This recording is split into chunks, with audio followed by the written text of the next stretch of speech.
So this all has to do with military secrecy, correct? The government trying to keep the American people from knowing. And that's another point that you made very interestingly a few minutes ago, and that I've heard you say before. They classify these documents, which theoretically should be because it would be a threat to our national security if other nations were to know. But what in both cases the military and the U.S. government is afraid of is the American people knowing. So talk to me about that. Talk to me about the military secrecy that was so operative in the 70s, in your case, and how you see it as different or how you see it as the same with what's happening with Julian Assange.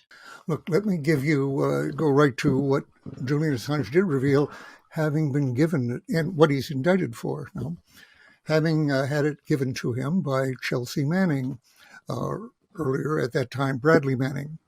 And Chelsea gave him a video which he labeled Collateral Murder, criticized for calling it that, its provocative name, showing American helicopter gun crew mowing down with machine gun, I guess 50 caliber machine guns, I think, 17 Iraqi civilian clothes, 2 of them being Reuters journalists, and not clear that any of them had anything to do with the Iraqi insurgents. One of them may have been carrying a gun. That was pretty frequent in Baghdad for self-protection at that point. But anyway, 17 civilians being mowed down, and one of them trying to escape, pursuing him, shooting him. It was murder.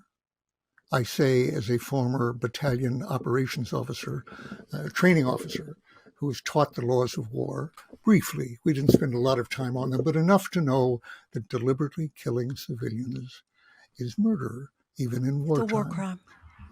So, okay, he showed this then. By the way, a civilian car comes on the scene with 2 children in the front seat.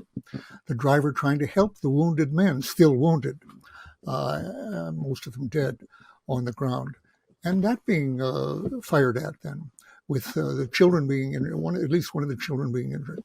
Okay, collateral murder then, which is a war crime. None of the people being tried or prosecuted for that, even though others at the time testified, this is an everyday occurrence. This wasn't anything unusual. It was a revelation to the American public of what the war looked like, what was actually happening over there.